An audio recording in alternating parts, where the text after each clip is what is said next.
In the past, I finished the Blue Murphy, the Green Murphy, and About Language. Here's another excellent English grammar book I read from cover to cover. It has a pretty unique structure and uses real-life examples from the corpus of 20 million words. But is it worth your attention? Hey, my fellow English learner! You're watching Fluent English with Lady Giraffe. Today, I'm reviewing the Longman Student Grammar of Spoken and Written English by Douglas Biber, Susan Conrad, and Geoffrey Leech. It has almost 500 pages of densely packed grammar goodness. Sounds terrifying, isn't it? Well, actually, this is a condensed version of another book, The Longman Grammar of Spoken and Written English, that has 1,200 pages. I've had this book for a decade now, and I read like a third of it years ago. Just reading the book was extremely boring, not to mention the fact that it was useless. Nothing stayed in my brain for long. What changed? I tried a different approach. I bought the Longman Student Grammar Workbook to practice what I was reading. I'm gonna talk about this workbook and the way I studied it at the end of the video. For now, let's focus on the Longman Grammar, as we're gonna call it. It's not like your typical grammar book. It doesn't have any exercises in it. That's pretty much why the workbook exists. The structure of the book is pretty unique. For example, if you look at the table of contents of Raymond Murphy's English Grammar in Use, you'll see verb tenses, then modals, also stuff like nouns, prepositions, and phrasal verbs. The Longman Grammar starts by explaining some basic but very important terms, like what are the words, phrases, clauses, and sentences. You also learn how phrases are structured and what kinds of clause patterns exist. You probably know that you have your verb, subject, and object in a clause. The book adds things like predicatives and adverbials. This all likely sounds like jibber-jabber to you, but bear with me. Later, you learn everything there is to learn about nouns and pronouns, then everything about verbs. Fun fact,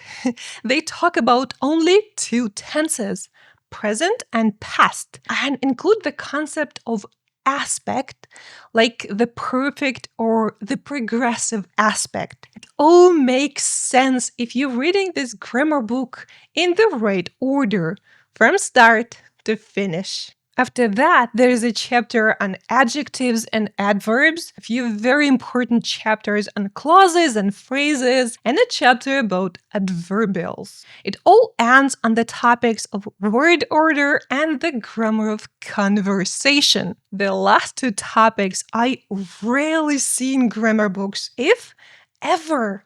I found them fascinating. If you're still here, congratulations!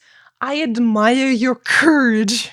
Chances are that you've noticed by now that the Longman Grammar is not for everybody. And I only talked about the table of contents.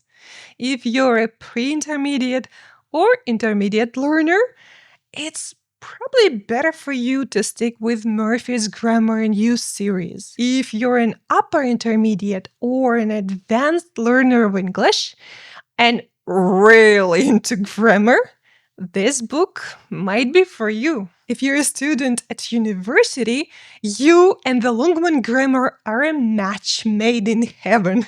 There is a very useful index at the end of the book.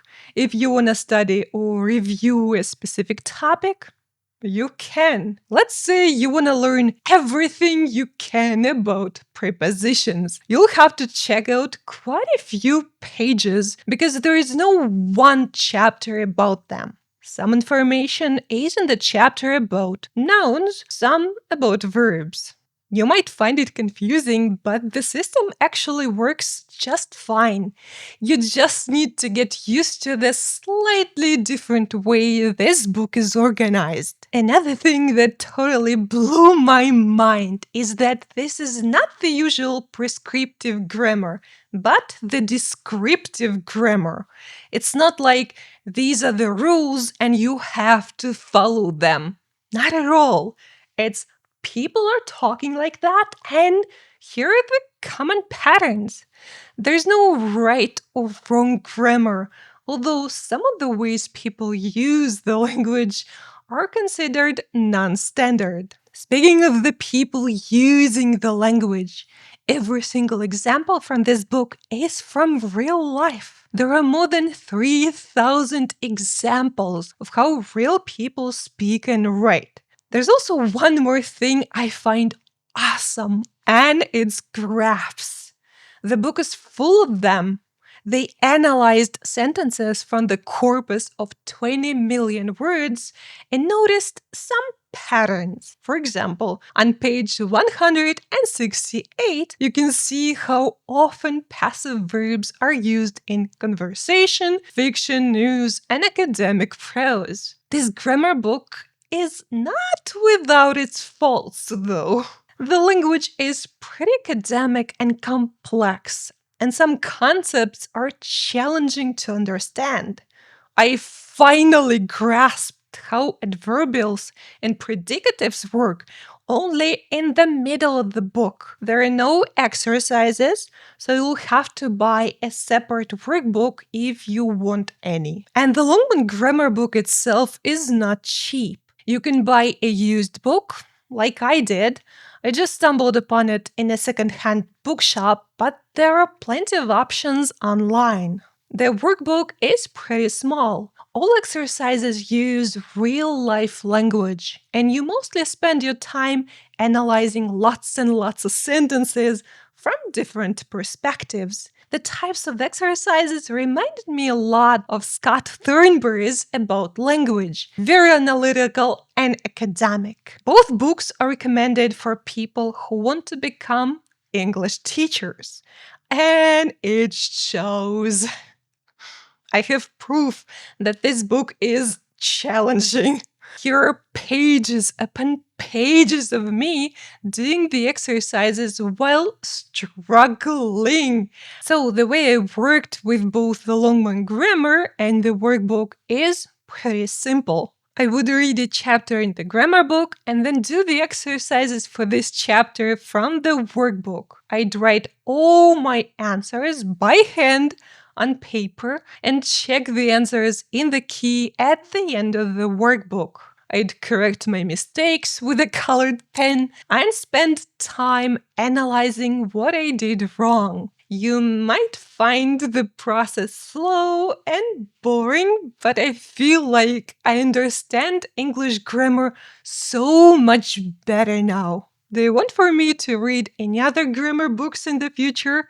Tell me in the comments.